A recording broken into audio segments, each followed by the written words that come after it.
예, 오늘 오후는 좀 여러분 보시기 편하게 앞 화면을 통해서 설교를 하면 좋겠습니다. 예. 제가 오늘 제목을 하나님 나라는 어디 있는가라고 적었습니다. 하나님 나라, 즉 천국입니다. 사실 하나님 나라 천국은 성경에서 너무너무 중요한 주제입니다. 예수님 앞서서 사역하던 세례요한이 가장 여인이 낳은 자 중에서 가장 큰 자라고 극찬을 받은 자인데, 그가 광야에서 처음 외친 소리가 바로 이거죠. 회개하라, 천국이 가까웠느니라.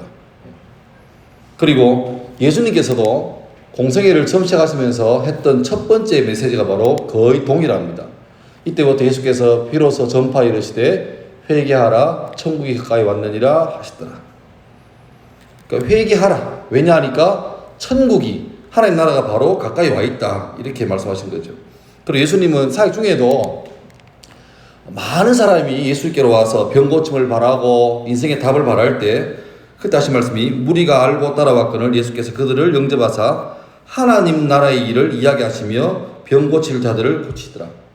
예수님께서 병 고치는 게 중요한 게 아니라 정말 하고 싶었던 말씀은 하나님 나라, 천국에 대해서 모르는 사람에게 이 천국을 계속해서 천국은 바로 이러한 곳이다라고 알려주고 싶어 했습니다. 심지어 마태복음 13장은 한 장 전체를 전부 다 통틀어서 천국 비유장이라고 그러죠. 우리 잘 아시는 것처럼 거기 보면 네 가지 마음밭의 비유, 또 가라지 비유, 겨자씨 비유, 누룩 비유, 감추인 보물의 비유, 그물 비유, 값진 진주 비유, 모든 걸 통해서 천국은 이런 곳이다. 예수님 설교 주제는 항상 천국이었습니다.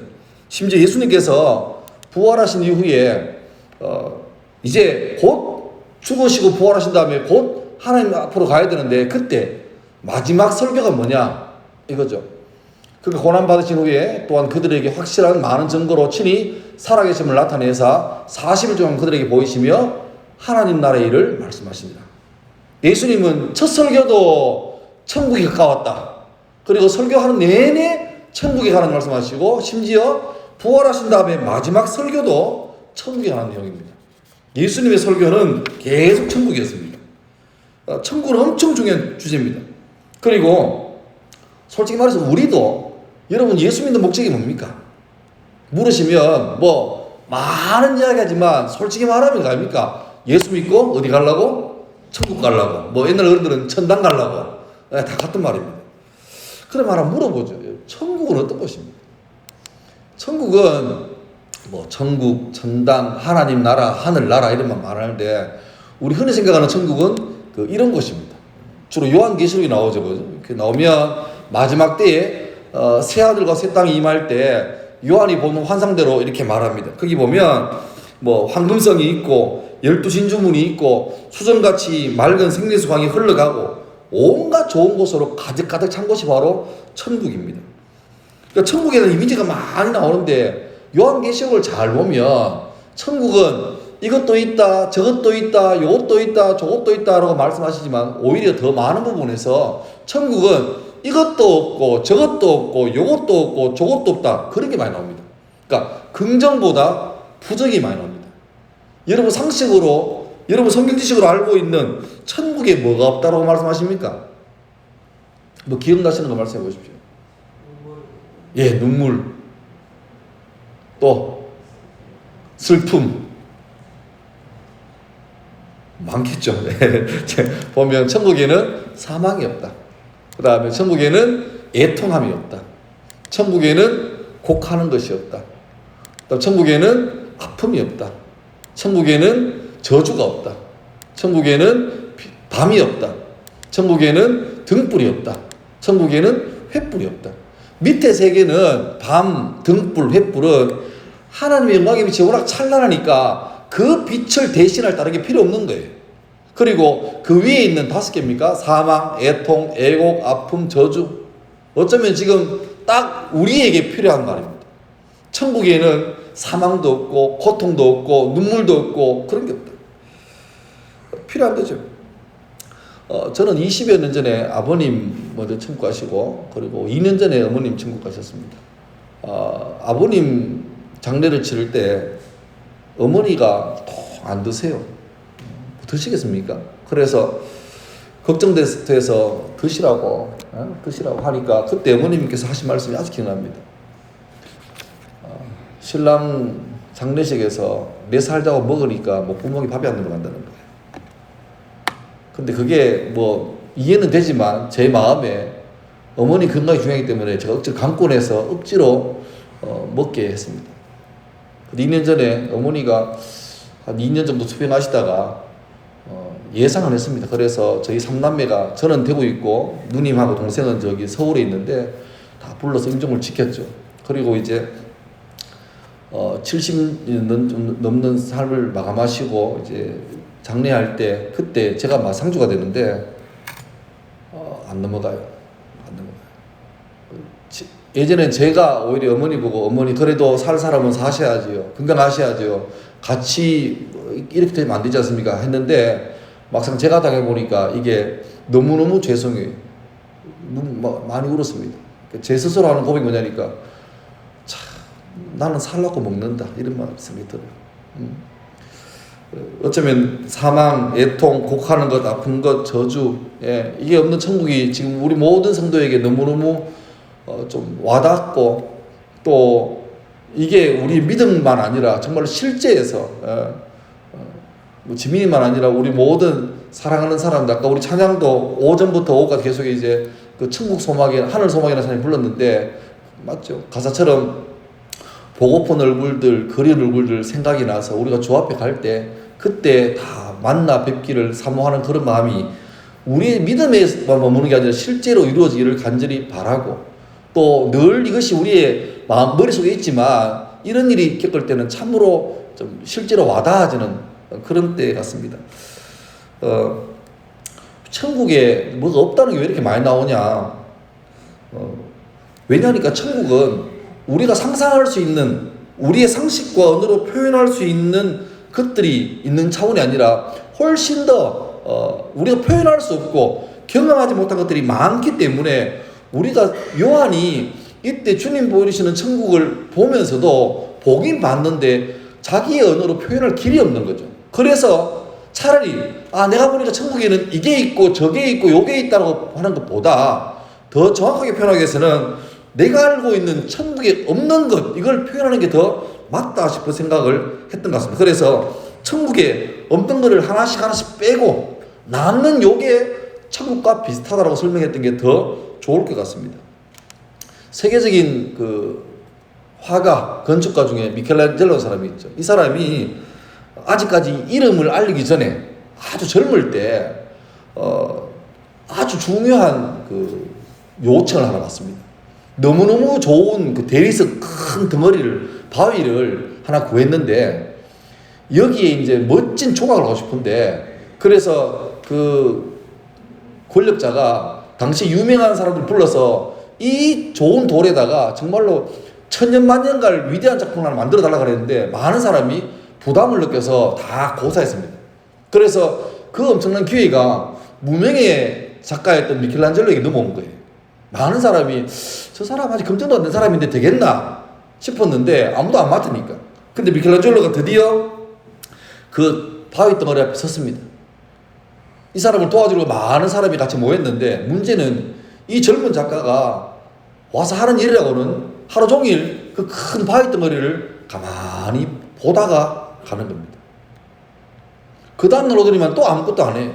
아니 본래 같으면 사람 불러가지고 자 이렇게 할 거니까 이렇게 합시다 해야 되는데 다 대기에 있는데 아무 일도 안 하는 거예요. 또 하루 종일 가만히 돌만 보다가 가고 그 일을 무려 일주일 동안이나 출근해서 하루 종일 돌 보다가 가고 이걸 반복하는 거예요. 그리고 일주일 지난 다음에부터 드디어 이제 그 대리석을 깎아내기 시작합니다. 그래서 나온 작품이 바로 그 유명한 다비드상, 다윗이죠, 다윗. 여러분 이 보셨죠? 이 다윗상은 굉장히 큽니다. 얼마나 자세한지 손등에 핏줄까지 다 표현될 정도로 돌로 만든 건데 붙여 만든 것도 아니고 부어 만든 것도 아니고 돌 하나를 깎아서 만든 겁니다. 손등에 핏줄 보이죠? 그리고 어마어마하게 큽니다.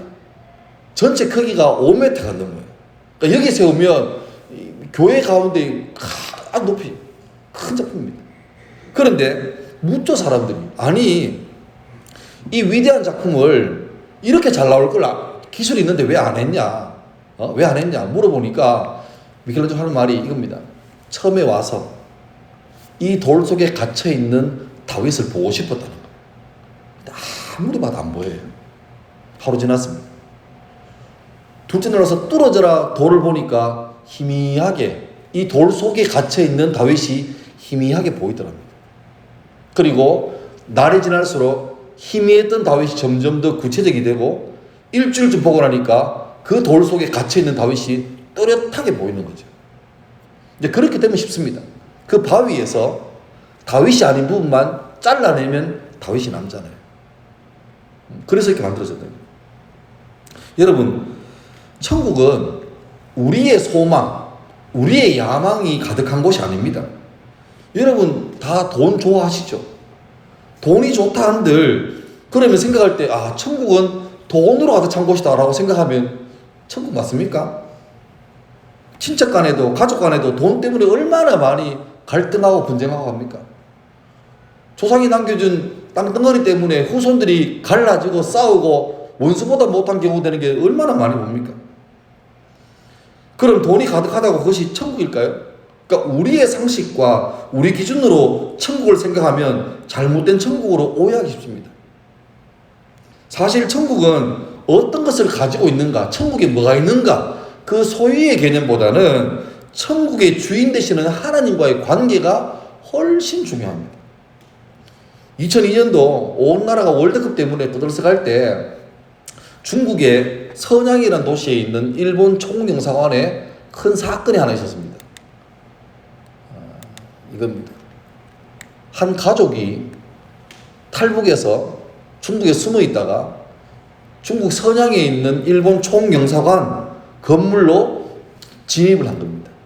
그런데 그 대사관 앞에는 중국 경찰, 공안이 지키고 있는데 이 사람들이 워낙 순식간에 작전을 짜고 달려 들어가니까 남자들 2명은 들어갔습니다. 이게 사람 누구냐니까 형님과 동생과 그 다음에 형수, 조카, 어머니 일가족이 들어갔는데 여기 나오는 형과 남동생, 제일 남동생은 들어갔는데 경찰들이 이렇게 붙잡는 걸 뿌리치고 들어갔는데 여성들, 어머니하고 형수하고 조카가 잡히고 말았어요.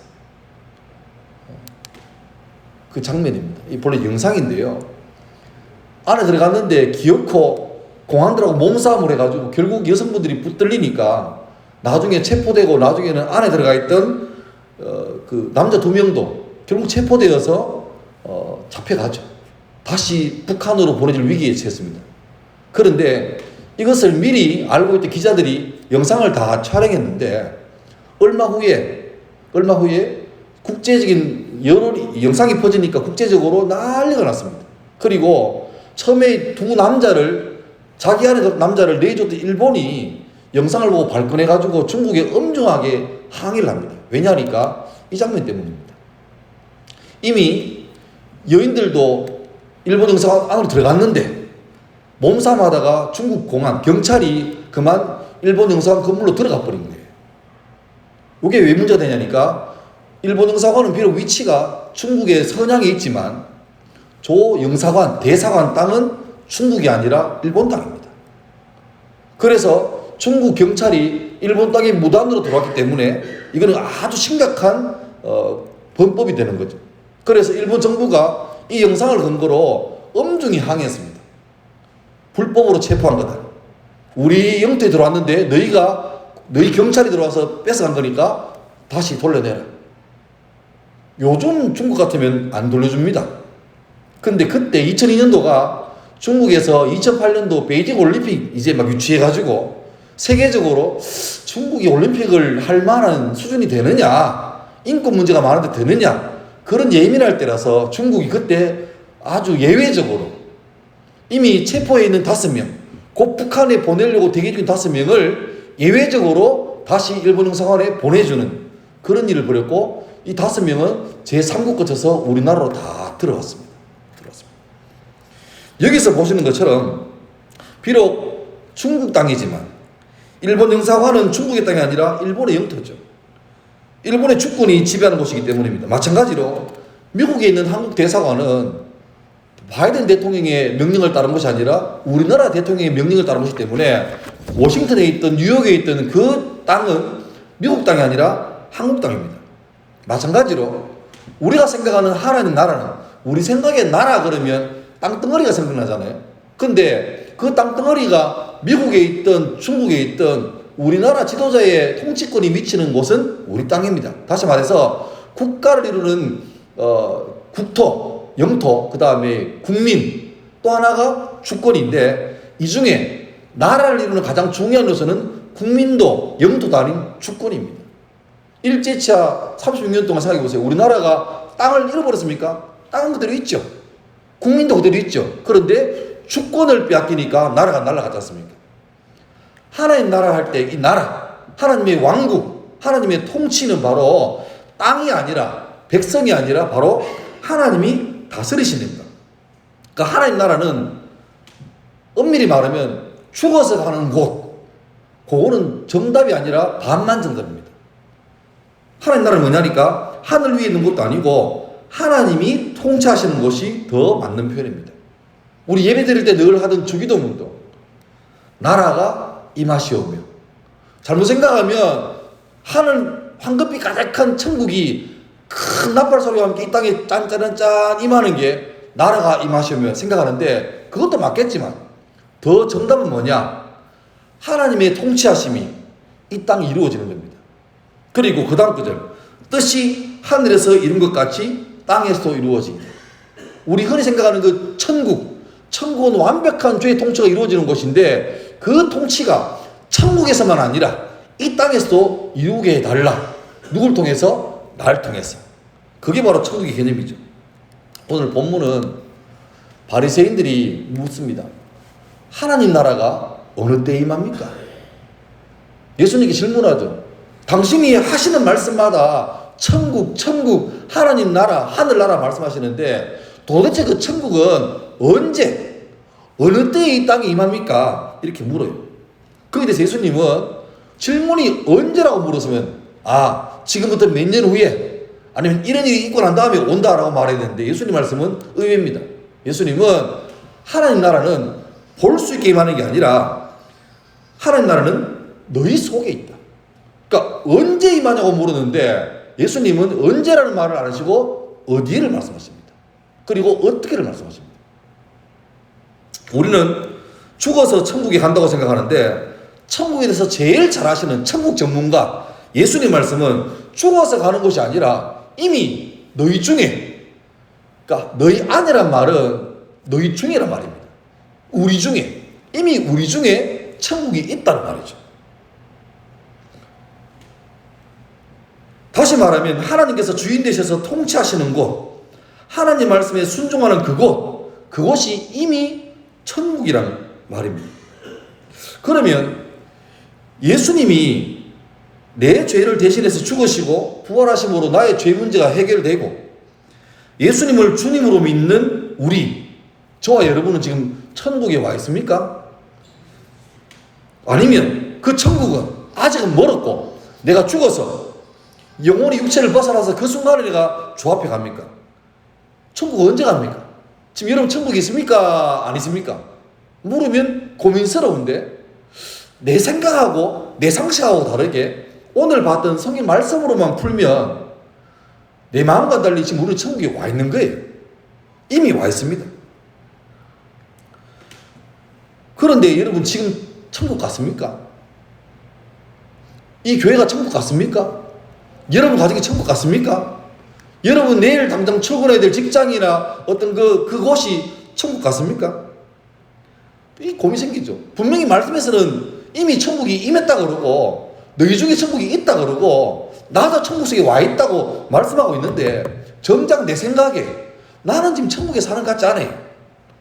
천국에는 사망도 없고 애통도 없고 눈물도 없다 했는데 여전히 우리 삶 속에는 눈물 덩어리고 고민 없는 데가 없고 흔히 그런 말 합니다. 이 땅 살면서 아무 문제 없는 곳이 어디냐? 많은 사람 말합니다. 어릴 때요. 어릴 때 문제 없습니까? 문제 많습니다. 어릴 때는 할 줄 아는 게 아무것도 없어요. 심지어 밥 하나 먹고 똥 하나 사는 것도 마음대로 못 해가지고 애가 할 줄 아는 게 뭡니까? 우는 것밖에 없습니다. 무능하죠. 그러면 젊고 힘 있는 사람들이 걱정 없을까요? 더 많습니다. 살아가면서 파도처럼 많은 문제가 와요. 그러면 이제 인생의 전성기를 지나서 이제 노후가 되면은 문제 없습니까? 건강도 문제가 되고요. 온 가족도 문제가 되고요. 그런 말 하죠. 이 땅에서 아무런 문제가 없는 곳을 찾으려면 공동묘지로 가라. 다시 말하면 살아있다는 말은 문제가 있다는 말이거든요. 그러면 우리가 생각했던 천국은 아무 문제 없고 영원토록 기쁘고 감사한 곳인데 내가 사는 곳이 천국이라 그러는데 나는 문제 속에 있는데 이 갈등을 어떻게 풀 거냐. 여기에 중요한 단어가 바로 이미라는 말과 아직이라는 말. 우린 이미 예수를 믿는 순간 죄의 결박에서 벗어나서 주의 자녀가 되었습니다. 다시 말하면 내가 하나님께서 우리 아버지가 아닌데 하나님께서 부족하고 자격 없는 나를 아무 대가 없이 자기 자녀로 양자로 삼아주신 겁니다. 그래서 옛날에는 하나님이 무섭고 죄 문제가 해결되지 않은 나는 하나님께서 무섭고 겁나고 늘 내게 막 천벌일 같은 그런 무서운 존재였는데 내가 양자로 입양되고부터는 그분이 심판자가 아니라 나의 구원자가 되는 거죠. 그래서 아버지라 부를 수 있고 아버지라 부르니까 당연하게 아버지 칩으로 가는 거죠.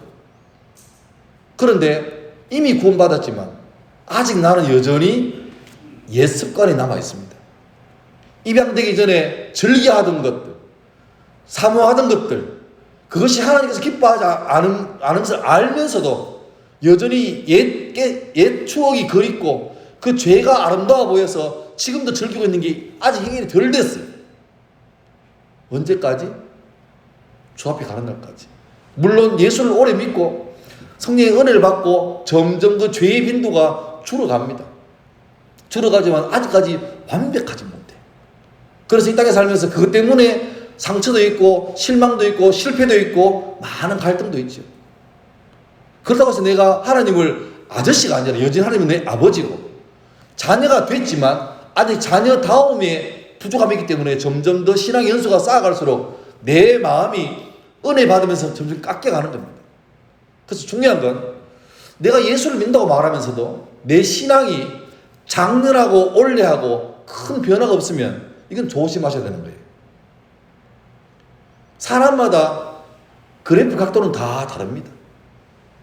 저도 모태신앙입니다. 태어나 보니까 아버지 어머니가 교회 다니시고 계셨어요. 감사한 일이죠. 근데 모태신앙의 가장 큰 단점이 뭔지 압니까? 자기가 예수를 믿게 된 어떤 확실한 계기가 좀 약한 거예요. 자연스럽게 교회 다니고 어릴 때부터 아무 생각 없이 일요일만 되면 교회 가기 때문에 별 생각 없었어요. 그런데 간혹 가다 보면 중간에 예수를 믿고 오는 사람이 있잖아요. 그런 사람 보면 소위 간증이 있습니다. 감정이 있어요. 그 사람은 확실한 것 같아요. 어떤 사람은 뭐 기도하다가 환상을 봤다 그러고 음성을 들었다 그러고 막 못날병이 나와서 왔다는 사람도 있고 그런데 우리는 환상을 본 적도 없고 음성을 들은 적도 없고 뭐 불치병 걸린 적도 없고 그런데 그 사람 앞에 보면 내가 한없이 초라해지는 거예요. 고민 생기죠. 예수 믿는 게 맞나? 저도 많이 고민했습니다. 제가 고등학교 2학년 때 지금 생각하면 구원파입니다. 학교 갔다가 집에 가려고 버스 기다리는데 웬 여자분 두 분이 저한테 전도를 해요. 예수를 믿니? 그때 제가 신학교 가려고 마음먹었기 때문에 아주 자신있게 예 믿습니다 그랬죠. 구원 받았네요. 예 구원 받습니다. 그 다음 질문이 의외였습니다. 언제 받았네요? 그 질문은 처음 들어봤거든요. 머뭇거리니까 갑자기 옆에 있던 분이 한마디 해요. 자기는 1988년도 몇 월 며칠 몇 시 몇 분경에 구원받았대. 그러니까 그 옆에 있던 분이 자기는 1990 몇 년도 몇 월 며칠 날 몇 시 몇 분 몇 초에 구원받았대요. 그거 또 물어요. 구원받았냐는 거예요. 모르겠다니까 한마디를 해요. 구원 못 받았다고. 문제가 심각해졌어요. 나는 신학 가서 목사 되고 싶은데 아니 구원 못 받은 사람이 목사하는 게 말이 안 되지 않습니까? 근데 내가 신학교 간다는 말을 이미 했는데 내 가장 큰 약점이 들켜버린 것 같아요. 그런데 이분들이 따라가자는 거예요. 근데 시골 살아가지고 막차밖에 없는데 그 말하니까 태워주겠다는 거예요. 그래서 끌려갔습니다. 아니, 끌려갔다보다 제가 갔습니다. 왜? 이 중요한 문제잖아요. 가서 그 교회에 가가지고, 소위 그 교회 전도사 같은 분한테 한 2시간 동안 들었습니다. 근데 하나도 귀에 안 들어요.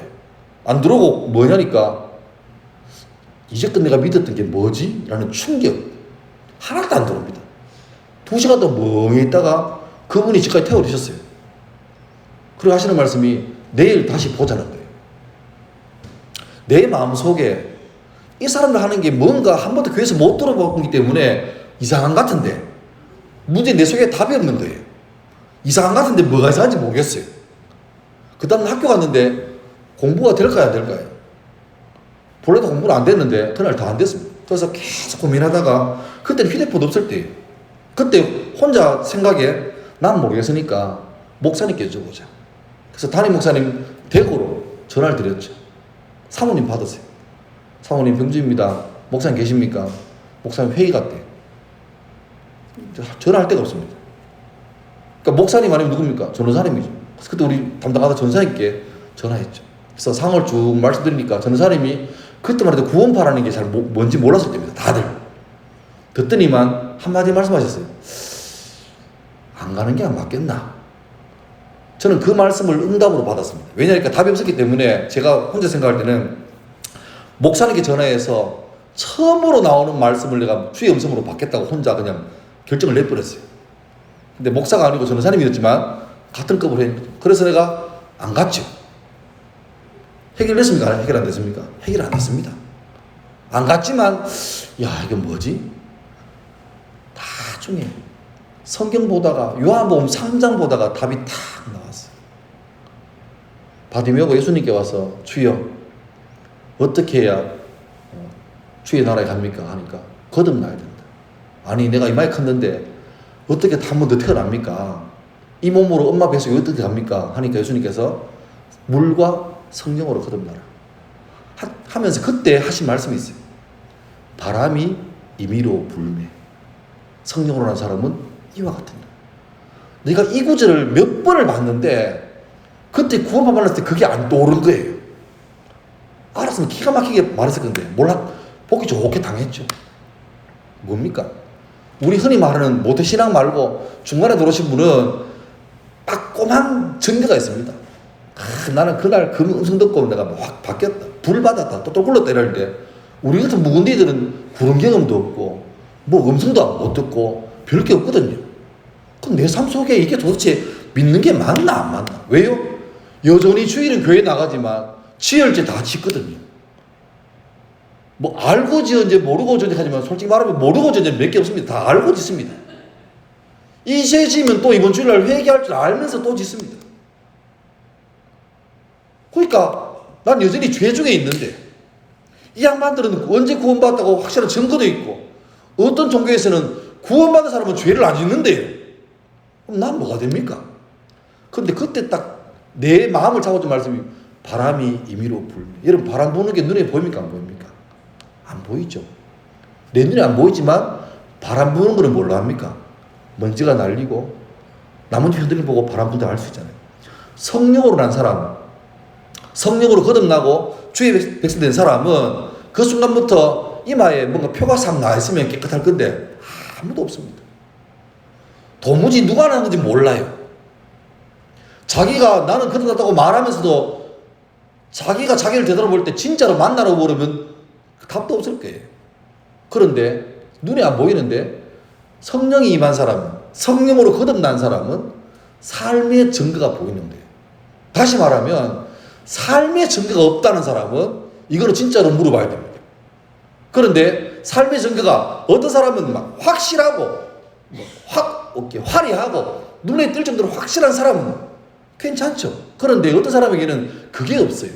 그런데 아주 미약하지만 느리고 느리지만 1년 전, 2년 전과 비교하면 내 삶이 아주 작은 부분이지만 그래도 변화가 있다. 그 말은 뭐죠? 그게 내 노력과 내 결심으로 될 게 아니에요. 왜? 사람은 근본적으로 본질상 진노의 자녀거든요. 우리는 죄 짓는 거 전문이에요. 우리는 하나님 거기 가는 게 전문이지 예배드리고 순종하고 믿음으로 사는 것은 비전문이에요. 근데 내 삶에 아주 작은 분량이지만 성장이 나타나고 있다. 변화가 나타나고 있다. 이 말은 뭡니까? 이건 내가 하는 게 아니라 바람이 이루 보는 것처럼 내 속에 성령이 일하시는 증거입니다.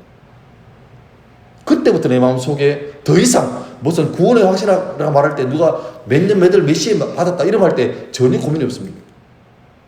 여러분 하나님 나라는 우리 중에 있다. 비록 우리 삶이 도대체 내 삶에 지금 이게 있나 없나 싶어도 내 삶에 내가 아니라 주께서 일으키시는 변화가 있다. 그러면 그거는 마귀가 와서 아무리 참소하고 나를 유혹하고 내 보고 네 천국 못 간다고 협박을 해도 그 말에 묵상하지 말고 약속의 말씀을 묵상하면 될 것입니다. 아직 우리 여전히 죄성도 여전하고 온전히 순종하지 못하기 때문에 자주 시험에 들고 낙심합니다. 또 죄 짓는 것도 사람들은요 여러 가지 다양한 죄를 안 지어요. 사람마다 약한 기질이 있습니다. 레코드 판 튀는 것처럼 늘 사람은 거기에 탁 걸립니다. 그리고 그게 우리를 힘들게 하죠. 왜요? 이미 그 제목은요 몇 번이나 하나님께 기도할 때 회개했던 부분입니다. 하나님, 나는 우리 시어머니만 보면 화가 납니다. 내가 아무리 기도하고 가도 명절날 시어머니 전화 받는 순간부터 혈압 오르고 보는 순간부터 내 마음속에 평안이 없습니다. 놀라운 사실은 나도 교회 권사고 우리 시어머니도 교회 권사님인데 평안이 없습니다. 예, 그럴 수 있습니다. 주님, 나는 괜찮은데 나는 내 속에 막 자녀에 대한 분노가 있습니다.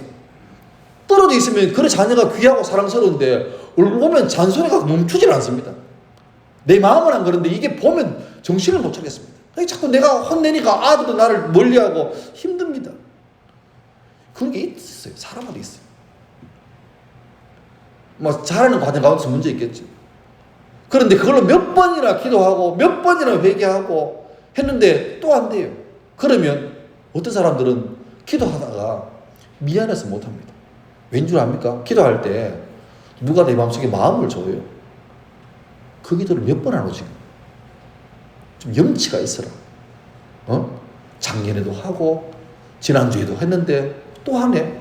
내 같으면 기도 못한다 미안해가지고 좀 애쓰고 좀 벗어나서 당당할 때 그때 와라. 명심하십시오. 여러분 이 음성은 주의 음성이 아닙니다. 마귀 음성입니다. 주님이 우리를 구원할 때 이 정도 했으면 너는 앞으로 죄 짓지 말고 잘 살아라. 그렇게 하신 게 아니고 내가 하나님께서 내 독생자의 생명값으로 널 샀지만 넌 여전히 이 죄를 또 짓고 또 짓고 또 지을 거다. 그래서 주님 용서 말할 때 뭐랍니까?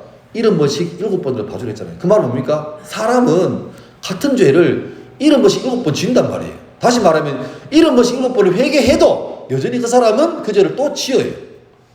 근데 문제는 지을 때마다 불편한 거죠. 왜요? 내 속에 있는 성령께서 이걸 기뻐하지 않으시니까 사인을 보냅니다. 이러면 안 된대. 이러면 안 된대. 우리 속에 지금은 천국이란 게 겨자씨 같이 이게 답이 나오겠나? 이게 생명이나 되겠나? 싹이나 열겠나? 싶은 조그맣게 와 있지만 그 겨자씨 같은 천국의 복음이 우리 삶에 자라고 꽃피워서 나중에는 큰 나무처럼 성장할 겁니다. 천국은 현재 우리는 이미 와 있지만 우리가 와 있는 천국은 샘플 같은 거예요. 샘플 아시죠? 화장품 가게에 가서 화장품 사면 사장님이 기분 좋게 샘플을 여러 개를 끼워줍니다. 그러면요, 여러분, 이 샘플이 내가 샀던 그 로션이나 뭐 그런 화장품하고 이 샘플하고 성분이 똑같습니까? 덜합니까? 똑같습니다. 뭔 차이입니까? 양 차이입니다. 지금 우리 이 땅에서 누리고 있는 천국은 앞으로 갈 천국하고 다른 천국이 아닙니다. 똑같은 거예요. 근데 문제는 분량이 너무 작아요. 왜요? 아까 말했지만 아직 우리는 성화되는 과정 중에 있습니다. 그래서 여전히 아직 옛 습성이 남아가지고 알지만 죄 짓고 이거 하면 주님이 안 좋아할 줄 알지만 또 넘어가고 반복하고 회개하는 그 반복도 하고 있습니다. 예배 시간에 잠깐 천국을 맛보고 기도하면서 아무도 없는 새벽에 이 자리에서 주와 기도하면 그 주님과 그 교통함, 우리 서로 받은 그 기쁨은 알 사람이 없도다. 이 기쁨 아는 사람들. 주님과 혼자 기도할 때 마음을 토해놓고 주님 시는 그 소망을 맛보는 사람은 새벽 기도 와가지고 빨리 목사 설교 끝내고 불 끄고 조용하면 좋겠어요. 왜? 그 천국을 맛보고 싶으니까. 근데 그것이 우리 삶을 늘 지배하지 못하고 샘플인 거죠. 그래서 예배를 통해서 은혜를 체험하고 성도의 교제를 통해서 천국을 누리고 약하지만 그래서 그 누릴 때마다 좀 더 내 삶에 요 새벽 시간에 요 20분 30분 아니고 이게 2시간 3시간 가면 좋겠고 24시간 전부 다 이 천국 기쁨을 누리면 좋겠다. 그렇게 사모하게 되는 거죠. 이번에 교회에서 여러분 어른을 겪으면서 과연 이 속에도 천국이 있나 싶지만 여러분 다 경험하셨습니다. 말씀 보면 우는 자와 함께 울고 웃는 자와 함께 즐거워하라. 갈수록 여러분 가족이라는 개념이 옅어지잖아요. 옛날에는 대가족 그러면 수십이 왔는데 요즘 명절 때도 호젓하게 모이고 요즘은 결혼 안 하고 결혼하더라도 애 안 놓는 게 유행처럼 돼가지고 지금 학교도 난립니다. 근데 제가 교회에 있을 때 어르신들이 새로 전도돼서 교회를 많이 오세요. 물어보죠. 어떻게 교회 오시냐 물어보면 제가 얻지 못할 답이 있습니다. 그분은 말씀하시기를 자기 가족이 없다는 거예요. 연로하셨는데 다 떠나고 가족이 없다는 거예요. 아무도 없다는 거예요. 근데 자기가 노인정에 있어 보면 같이 있던 사람이 어느 날 이제 병들어서 요양 가시고 나중에 들어보니까 이제 돌아가시고 하잖아요. 근데 교회에 다니는 사람이 장례를 보니까 그렇게 사람들이 많이 오더라고요. 근데 자기랑 비슷한 처지인 사람 보니까 장례가 났는데 뭐 장례식장 가보면 사람이 없다는 거죠. 그러니까 이분이 그것 때문에 교회 오신 거예요.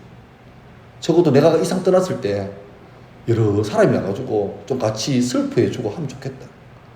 어쩌면 지금은 옛날처럼 혈연 통한 가족은 점점 더 많이 이제 옅어지고 있습니다. 근데 희한하게 사람들이 마음속에 애 놓기 싫어하고 뭐 형제 많은 거 싫어하지만 그래도 마음속에는 옆 사람과 같이 부대끼고 싶은 그런 본능이 있거든요. 그럴 때 그걸 누가 채워주느냐. 이 자리에 있는 분들은 뭐 물론 이 중에는 부부도 있고 집안에 어른도 있겠지만 상당히 많은 사람은 혈연적으로 남남입니다.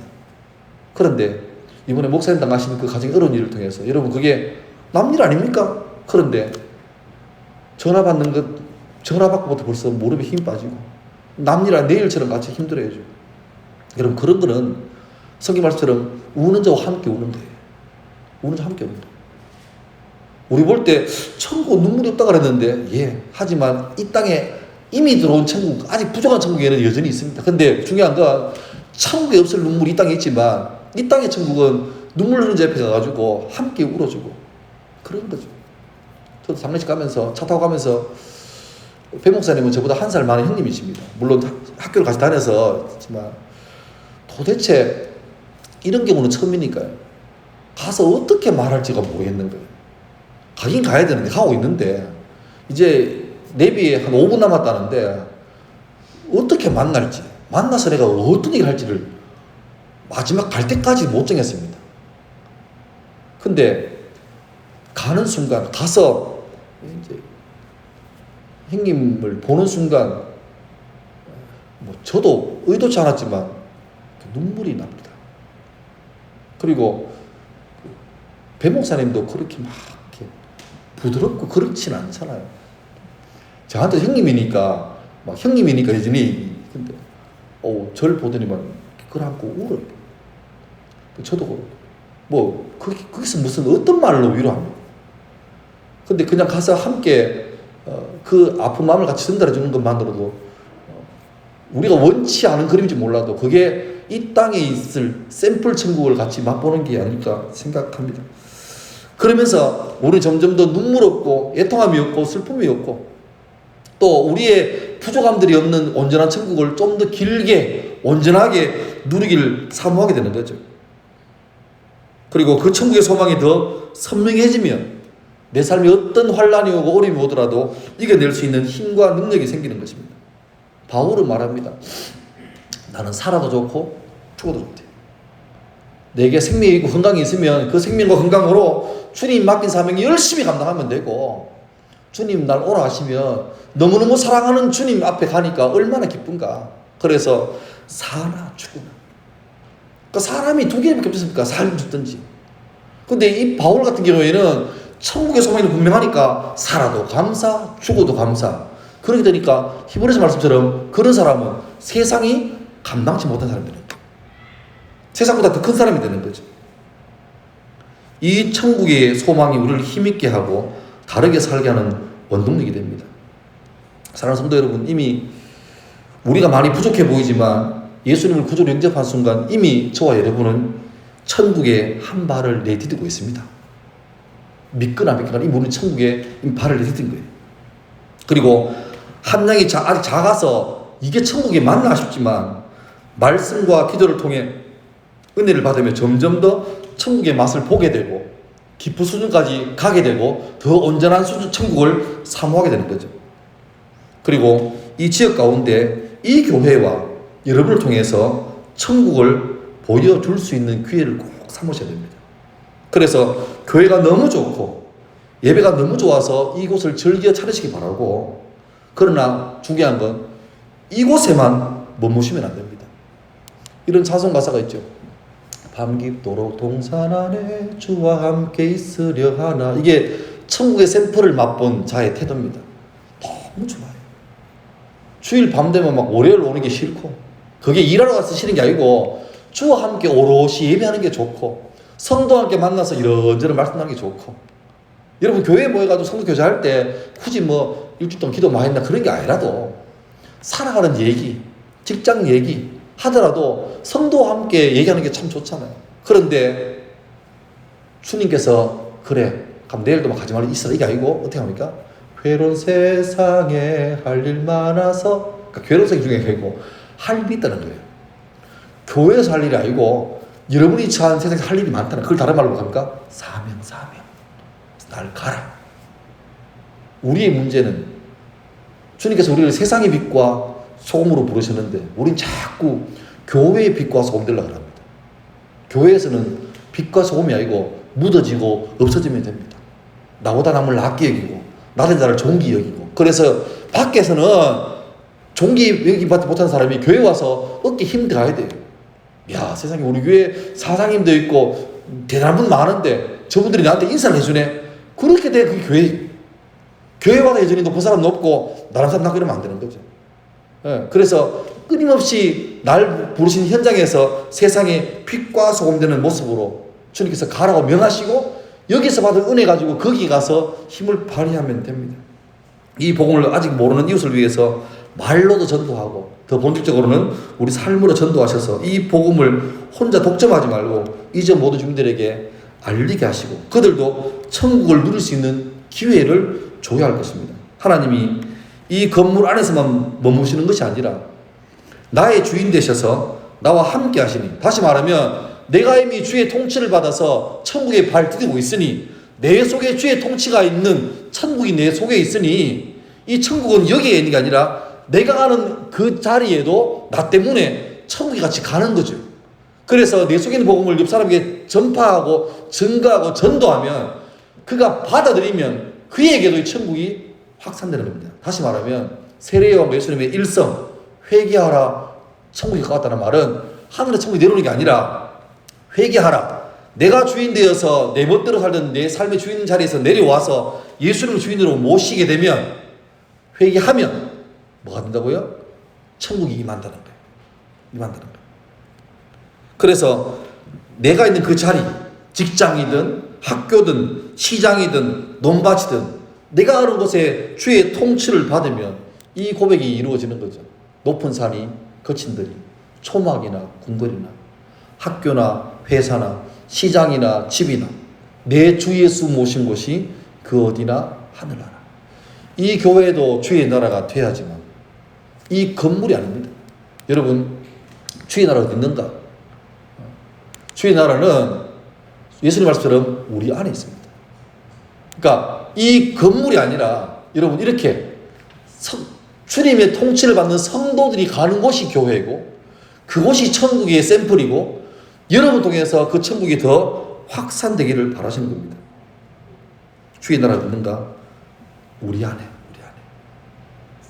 비록 이 땅에 눈물도 많고 애곡함도 많고 슬픔도 많고, 우리가 오늘 종일토록 말씀을 나누고 묵상한 것처럼 이해하지 못할 일도 많이 있지만 그래도 불구하고 이미 우리 속에 시작된 천국은 여전히 있고 날 통해서 1차적으로 우선 내 속에서 먼저 그 천국이 더 풍성해져야 됩니다. 여러분이 더 천국을 더 누리셔야 됩니다. 자꾸 주님을 여러분 삶 가운데 더 주인으로 모시기 바랍니다. 말로만 주님이 아니라 정말로 중요한 일 있을 때 내 혼자 결정 다 해놓고 주님 결제받는 게 아니라 주님 어떻게 할까요? 내 길을 순정하게 인도해 주십시오. 지금 우리 가정에, 우리 회사에, 우리 직장에 중요한 결정이 있어야 되는데 하나님 나는 지혜 없고 나는 무능합니다. 주님 제발 함께 도우셔서 주님과 함께 가도록 도와주십시오. 내가 결정해놓고 뒤에 책임을 떠넘기는 게 아니라 주님이 먼저 앞서가시고 내가 따라가도록 도와주옵소서. 광야에서 돕기가 제일 먼저 앞서가고 백성이 따라가는 것처럼 내가 먼저 가는 게 아니라 주님 먼저 앞서가시고 내가 순종할 수 있도록 도와달라고. 그래서 먼저 우리 삶 속에 천국이 더 확산되고 그렇게 변화되고 구별된 내 삶을 통해서 이 지역 가운데 그리고 여러분 삶의 영역 가운데 더 많이 확산되어서 이 가사 내 주 예수 모신 곳이 거디나 하늘나라 이 가사를 마음속에 잘 새겨서 의미를 점점 더 알아가고 누려가는 주의 예수 될 수 있기를 주의 이름으로 축원합니다. 기도하겠습니다.